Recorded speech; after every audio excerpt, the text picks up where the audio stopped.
listening to Xposed Living, Be Ageless, the podcast where we drop the masks, flip the script, and talk real life, real love, and real leadership unfiltered. I'm Stacey Van Thune, coach, speaker, entrepreneur, and founder of the Xposed Living movement that's redefining what it means to live, lead, and grow at any age. We talk identity, reinvention, belief, and freedom from the bedroom to the boardroom. Yes, we go there. This is not about staying young. This is about waking up. So if you're done with the shoulds and craving more fun, more freedom, more truth, more you, then grab your favorite drink, your bestie, maybe your journal. It's time. Let's get exposed. Ashes, airness, and the ride of a lifetime. Welcome, friends, to Xposed Living. Today's guest is the definition of Xposed Living. Todd Lawson is an author, explorer, inventor, father, and the co-founder of Rise Outdoor. He spent his life chasing freedom. From the peaks of the Himalayas to the roads of South Africa, and most recently, around the entire world on a motorcycle with his partner, Christina, and their daughter. But Todd isn't just chasing adventures. He's creating legacy. His book, Inside the Belly of an Elephant, tells the story of deep friendship, devastating loss, and finding purpose in the ashes. And now he's challenging that same wild adventure and spirit into entrepreneurship with the adventure of the airness. If you haven't checked it out, friends, you are missing out. This is an inflatable camping tent with a built-in mattress. Goes up in seconds and comes down. He's going to share all about it, but it is changing the way people get outside and experience outdoors. He's a Gen X, he's Canadian, and he's my friend. And he's here to talk business, loss, love, freedom, and what it really means to live exposed. Todd, welcome to Xposed Living. Thank you, Stacey. Wow, that's quite an intro. Hey, you deserve every piece of it. You are a legend. And if people don't know you yet, they will. And I'm excited to share. And you know what, Todd? We start just getting right into some exposed stuff. So I'm going to ask a fairly exposed question to start us off. Are you cool with that? Go for it. Shoot from the hip. And he's like, I can't say no. No, you can't. All right, Todd, you've redefined what midlife can look like. But what's one thing people get wrong about men like you, men who've, quote, done it all and still keep pushing the edge? Wow. Yeah, you're not pulling any punches there with that one, hey? No. Well, Just take it on. yeah, I think, just to sort of revisit the question, what people get wrong about, guys like us or men like us is that there's a ceiling, with what you can do or, I'm 53 now and I started Rise Outdoor when I was 50 or almost, over 50. And I think there's that common misconception. I actually hate when people say, "Oh, I'm too old to do that," because you're not. You're not too old. You're never too old. There's 80-year-olds starting businesses and doing what if it fuels your passion and you're keen to do something to make a difference in the world, or even just to make a difference for yourself. I think it's important to do stuff for yourself as well, and not just, and then, the people will take care of themselves. If you can do something for yourself and you're really passionate about that and you want to share that with the world, it's going to come across and it's going to fuel you inside too, because it starts with one person and that's how you create a community, and then it builds from there, and they tell two friends and they tell two friends and so on, so I think yeah, there's no ceiling. I'm stoked to share what I have with the world in any way that I can. I love that answer. Let's go dive into. So why do you think, I think a lot of people, when they think of this ceiling, intellectually, they go, I know there's no ceiling, I'm limitless. But it's almost this age that we have this belief that if fear overtakes us, then why doesn't more people follow that passion?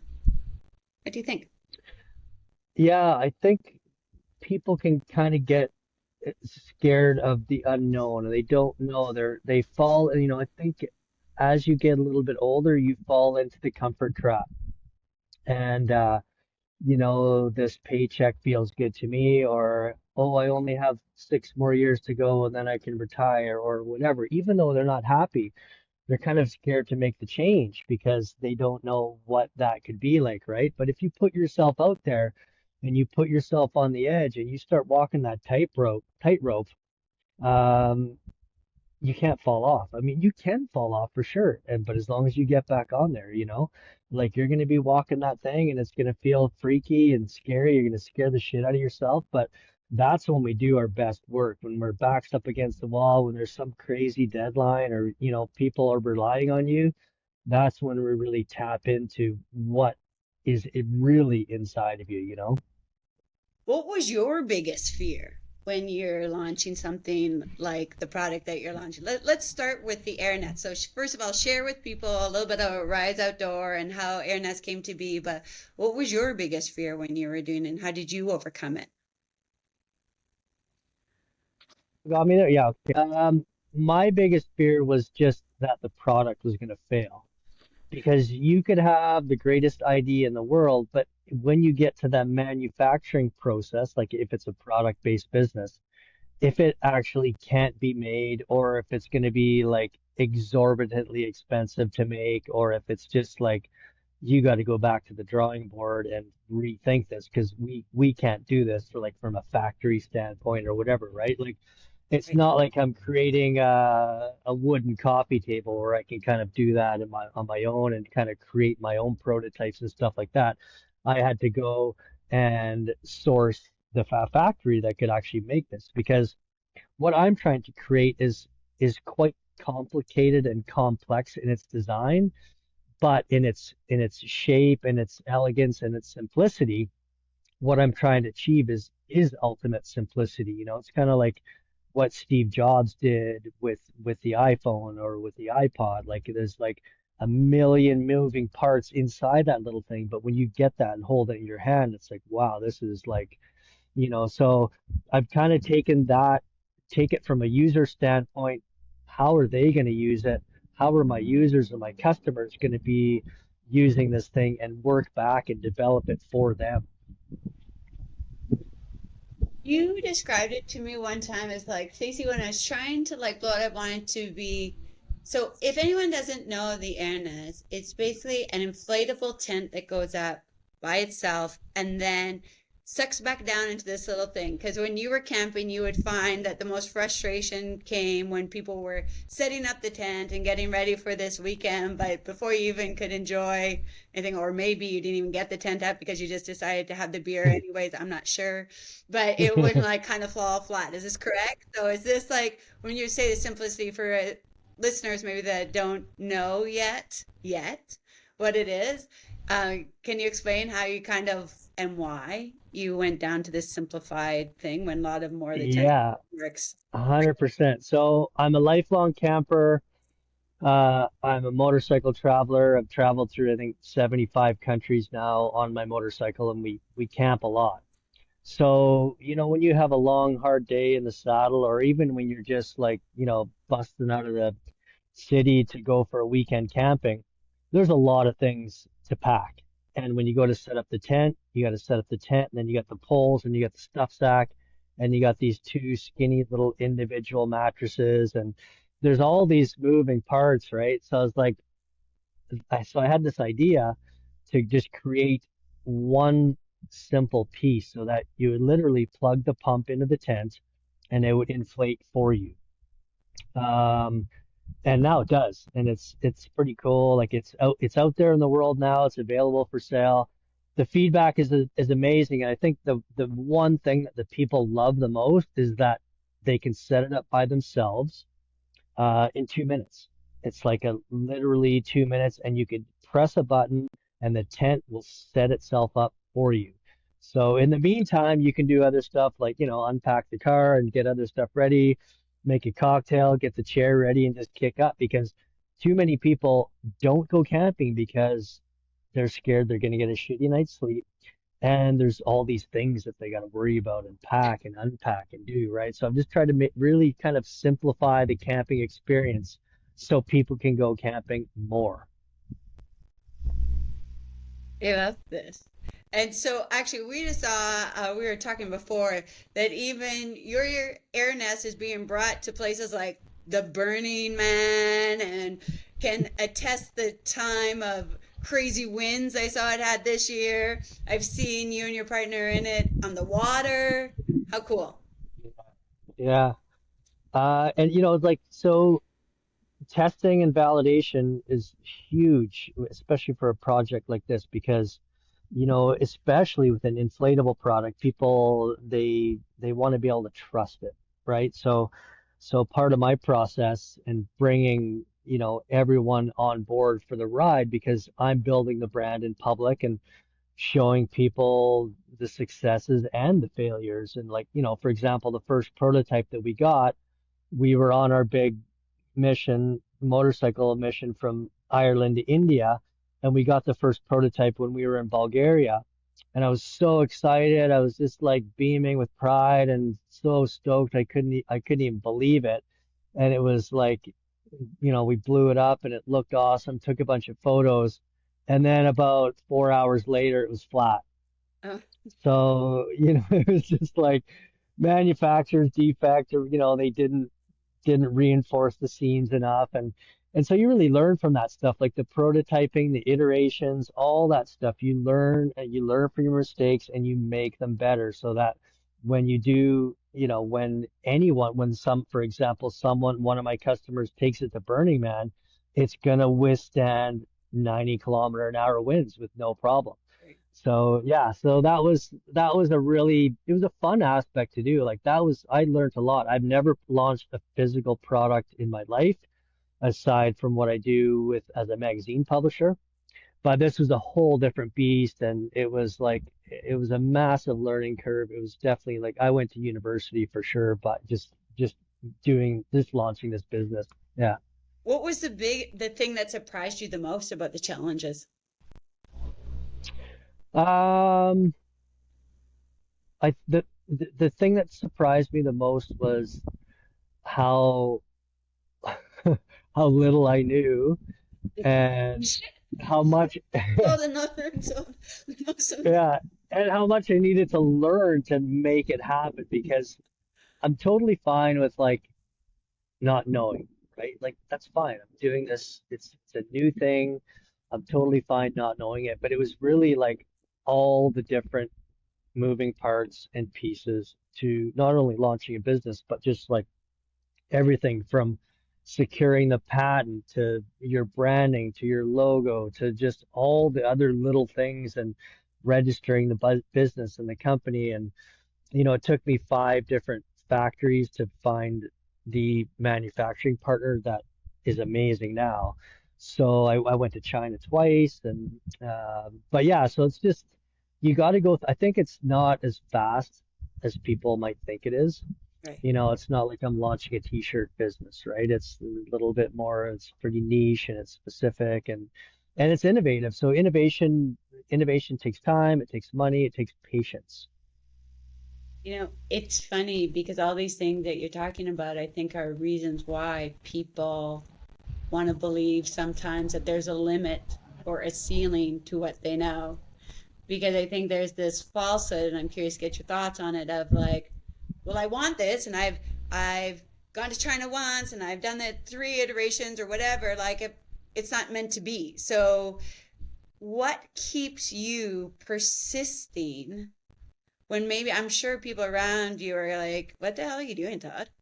Or maybe they Yeah. aren't. Like, what is the key to persisting? Why do so many people quit? And what makes the difference between you persisting and not?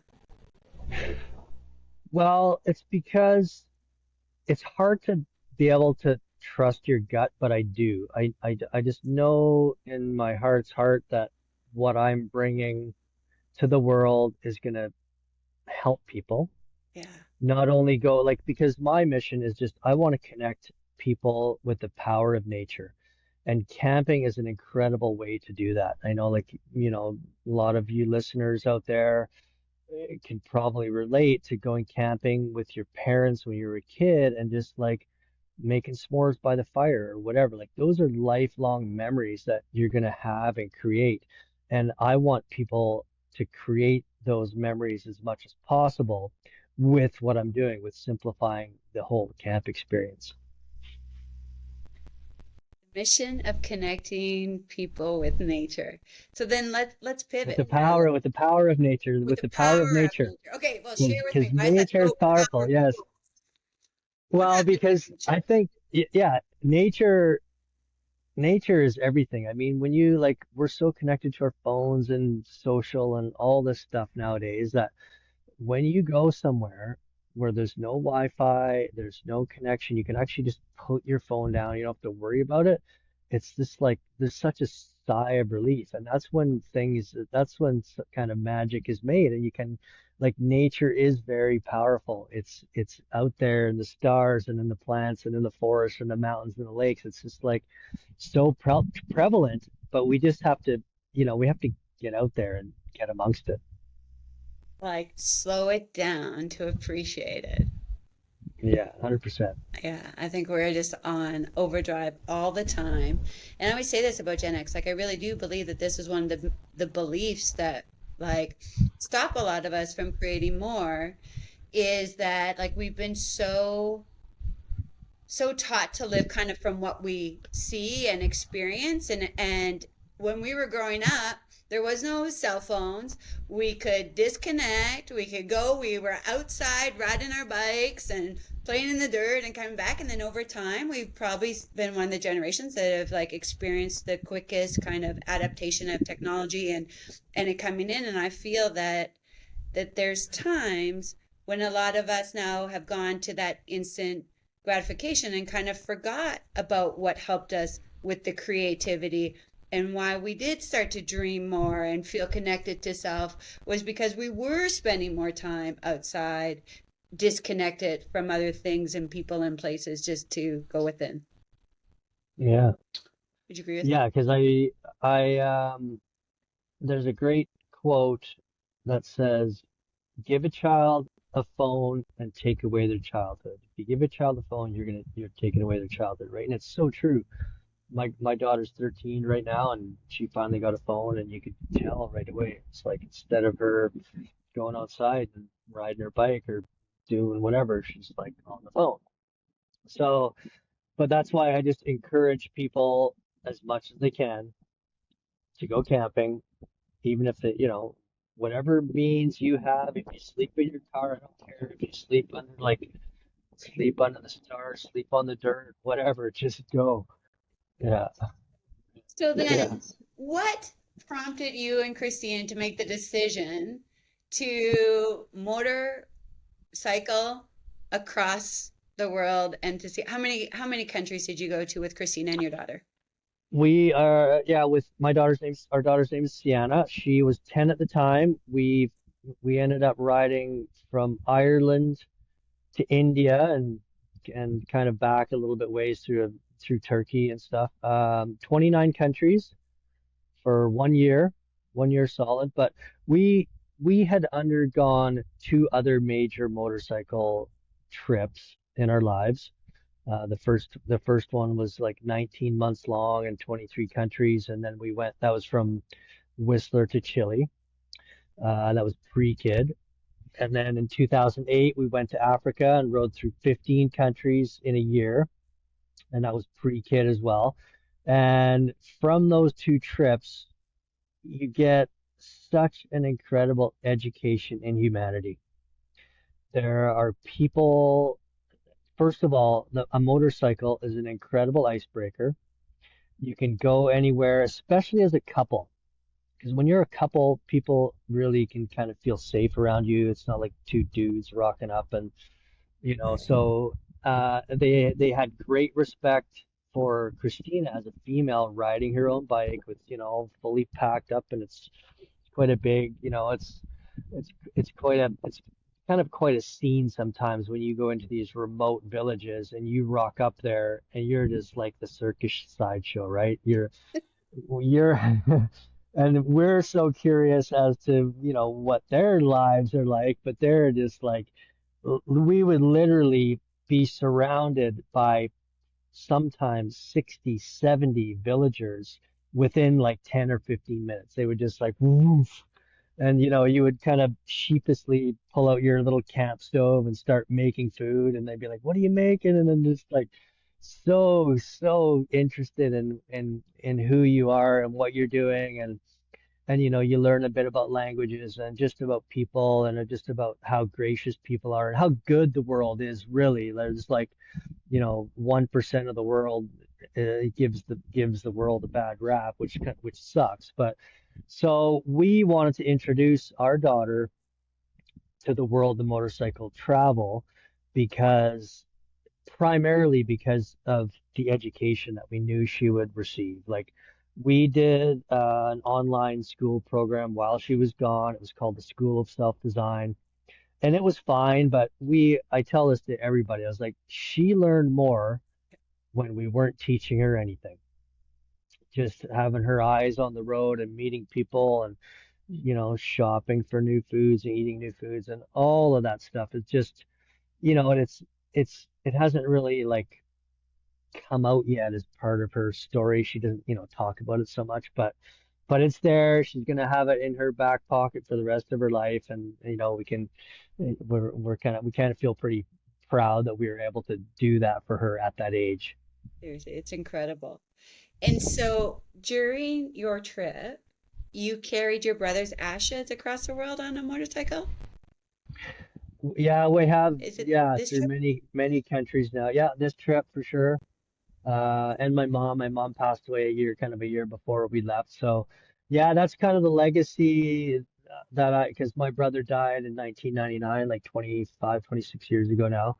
So we're getting low on ashes, but we take a little bit and just like it kind of just comes to you. It's like, I'm not picking spots where to spread ashes or whatever, but it's like sometimes it just comes. It's like you'll be at some amazing like ruins at sunrise or whatever. He was a big sunrise guy, and you kind of do some hike or trek or climb, and you got some ashes, and you just let him go, and yeah, watch him swirl into the sky. Oh, I love this. And so inside the belly of an elephant, can you share for people who haven't read the book, like kind of your inspiration and why you went there and the main lesson from that? Maybe even sharing how the journeys that you've been on have changed how you think about time, about risk, about legacy. Yeah. Well, I met my brother in 1998 in Cape Town, South Africa, and we had both traveled extensively, during those years, kind of after high school and stuff, Hmm. but never together. So we thought, and we had both been to Central America, South America, Australia, Asia, but neither of us had been to Africa. And we really wanted to see wildlife, and so we met there, and we kind of fell in love with Cape Town, and we started working as bicycle couriers, like, kind of making peanuts, but just saving enough money. And my brother had just come from Cambodia, and he was racing dirt bikes, and he was super keen on motorcycles and stuff. And he's like, "Hey, we could buy bikes and ride through Africa." And at that time I was 27, and I was kind of pretty far removed from that. Like I loved traveling, but I'd never had a motorcycle. I didn't think I wasn't thinking that big Right. in terms of like let's do a major trip, right? So he talked me into it, and we went. We had the time of our lives. We traveled through 6 countries in Southern Africa for like 4 months, and we were getting ready to come back for my mom's wedding. She was getting remarried in Edmonton, and Sean contracted cerebral malaria, which is a treatable disease if you catch it in time, and we didn't catch it in time, so it just kind of everything exacerbated, and he passed away in like 4.5 days. So I went from the highest of the highs of my life, like riding a motorcycle through Southern Africa with my brother. It was intensely amazing. The freedom was like nothing I'd ever experienced. to the world coming crashing down on me. My mom flew over there and she just missed him by like a few hours, which was pretty heartbreaking because she had also lost two husbands in her life. So death was this recurring thing in her life. And anyways, when I came back from that trip, someone's like, "You should write a book." I was like, "Oh my God, I don't know anything about writing." So, anyways, I went and studied journalism and photography in Victoria for a couple of years and learned how to write. And then I kind of started chipping away at the book with ideas and things and, consulting. We had journals and Sean had like stacks of journals that really helped me with the timeline of the book and things like that. So then, you know, when I was kind of a bit of a lost soul, to be honest, for a few years, I just didn't know, it was just lingering on me. I didn't realize it at the time, like what the kind of like PTSD I was going through and the guilt, the guilt complex, because it was like I could have got malaria and died too. Why did he die and I lived? So I dealt with that for a long time, like almost 5 years. And then I met Christina, and one day I just popped the question, not will you marry me, but will you ride will you ride down to South America with me and keep Sean's dream alive?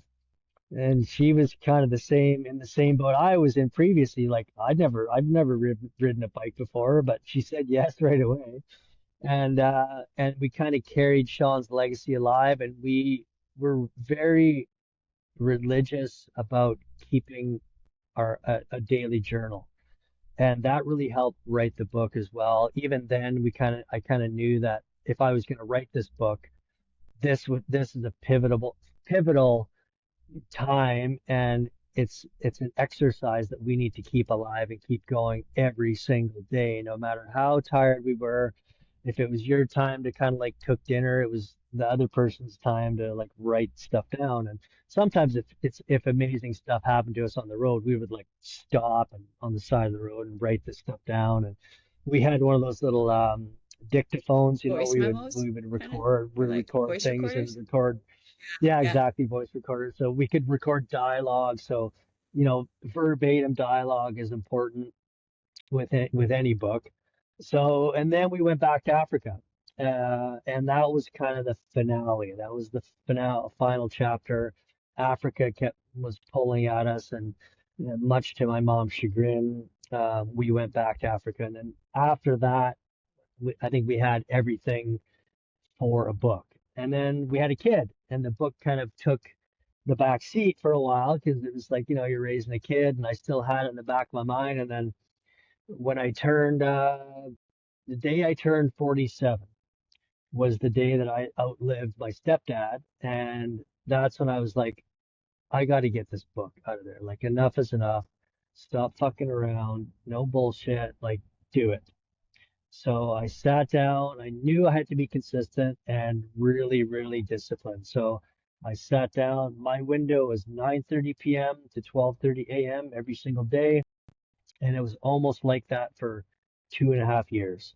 So I wrote for 2.5 years, researched a bunch of stuff, went through all the photos and photo albums and interviewed so many people, and then found a publisher. And the rewrite and editing process was another, 6 months or whatever. But now it's out there, and it's nice that it's just out there in the world for people to enjoy. Some people have read it in like 2 days, and some people have read it in whatever, 2 months or however long, some people read at different paces. But it was just nice to see and experience how different people interacted with or were affected by the book in different ways. Yeah. You know, we'll get close to wrapping up. As you're telling this story, it's interesting to me because you wrote that over so many different years and different like stages of your life. It was almost like you were a different man reinventing yourself as you were writing it along. And I guess I'm I'm curious because I think that for a lot of people, reinvention, or they get scared if I'm going to do this thing at midlife and change it. It's like totally burning down one thing to create a new. But I don't think it's that. I think it's a little bit deeper. And I'm curious to you, what does reinvention actually mean to you? It means to me staying true to who you are and realizing your potential. I had to get really raw Yeah. with myself when writing the book. I said to myself before I'm writing the book, I was like, Todd, if this book is going to be successful or touch people in any kind of way, you need to really strip things down and shed your ego and talk about the real stuff in a raw way because readers deserve that. Like they can see right through the bullshit.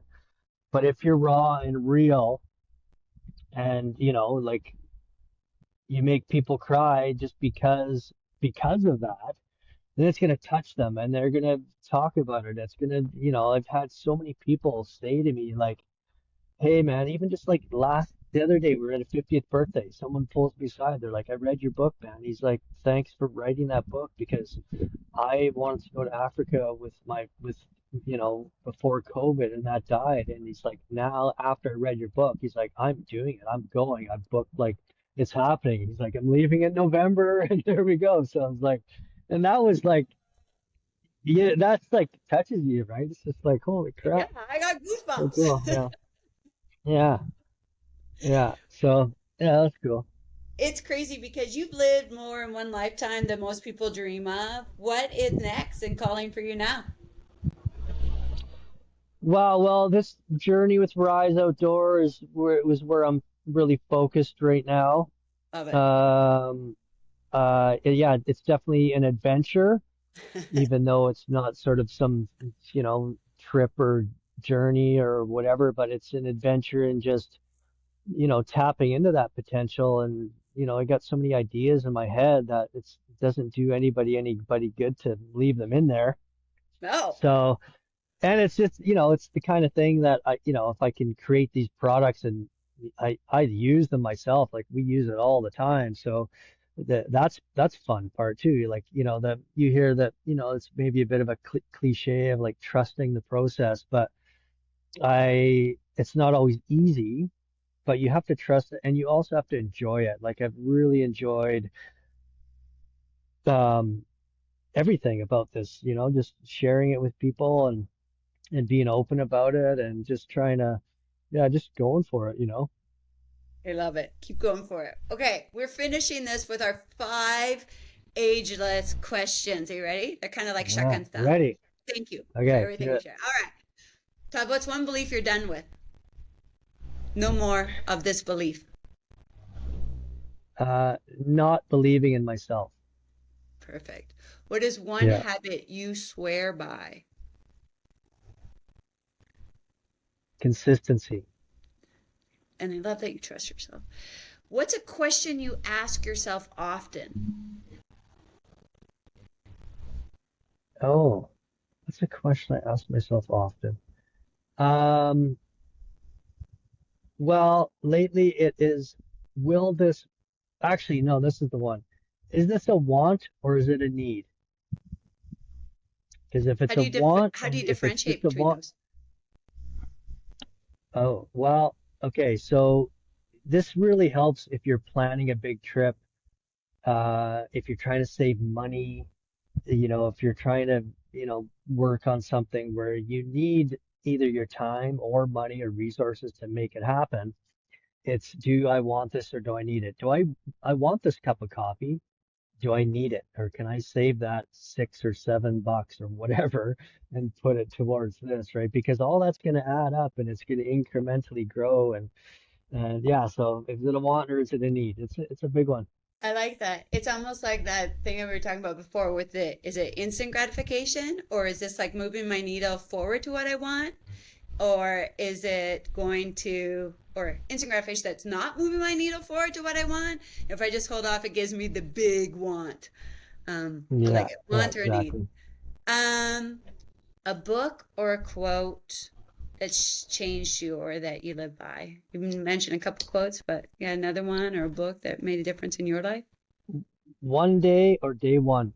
Mm. It's an amazing little quote because we all say that so much. Oh, one day I'll go to France. One day I'll do this. One day I'll do that. And the more you say that, the more that one day turns into I wish I would have, Yeah, so good. right? But if you can turn that one day into, oh, tomorrow is, or today is day one. I'm going to make a little jar of money and I'm going to put $3 in here today. And that's just like even that little tiny step towards that goal is going to help because the next day you can just keep adding and That's what adding you've and adding and doing demonstrated and in doing this and and doing talking is it's like instead that. of just talking about it. Like it's like people just talk about That's it too it. much and they don't do. You got to take action. Take action. And the persistent pursuit, as our good friend David Meltzer would say, the persistent pursuit of your passion. It's not the big, I think we're waiting for this like big ta-da, but the ta-da came from the consistency that you've been sharing and the discipline that you've been sharing and the determination. This is why you are a definition of exposed living. So my last one is finish this sentence. This season of my life feels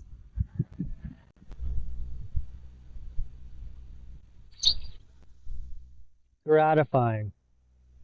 gratifying. I love it. Gratifying Yeah. as you're ageless Yeah. and just getting started. Yes. Yeah. Definitely gratifying is a good word, I think, for this year. Not only am I grateful for all the people, including yourself and stuff like this, that make a difference in someone else's life. Like the entrepreneurship can definitely be a bit of a lonely road, and you have to do a lot of different things by yourself. But if it wasn't for the help of so many people, I would not be where I am. Like, there's no way. So yeah, grateful for my family and my wife and my daughter and just the network of people that I call my friends and colleagues. It's pretty awesome. That's so perfect. Thanks, Todd. I mean, that was incredible. I love you sharing your story, and I can't wait for more people to learn more about you. If people aren't following you today, where can they find out more about your book, your airness, all of the things? How can they reach out to you? Yeah, I'm mostly an Instagram guy, so inside the belly of an elephant on Instagram, rise_outdoor as well, and you can find me on LinkedIn, Todd Lawson. Awesome. I will make sure that all those things are included in the show notes. And again, thank you, Todd, for sharing today. Truly, truly, truly, Thanks so you much, Stacy. inspire me. You're awesome. Thanks, Stacy, so much. Likewise. All right. Much love, my friends. Take Stay care. exposed, stay ageless. And for all you listening, hope you enjoy this as much as me. I know you're going to want to hear more stories from Todd, so make sure you reach out to him. And in the interim, stay exposed and live agelessly. Cheers. Yay! That's it for today's episode of Xposed Living, Be Ageless. But this is just the beginning. If this episode made you feel something, share it. Tag me. Send it to a friend. Let's start the conversation we can be having all along. No shame, no guilt. Unfiltered, raw, real, exposed. And if you're ready to go deeper, join us inside the Xposed Living Facebook community, where we take this work off the podcast and into real life. Know this, your change starts when your excuses die. Because this life, this one wild, ageless, unforgettable life is waiting on you. This is your time. This is your truth. This is Xposed Living.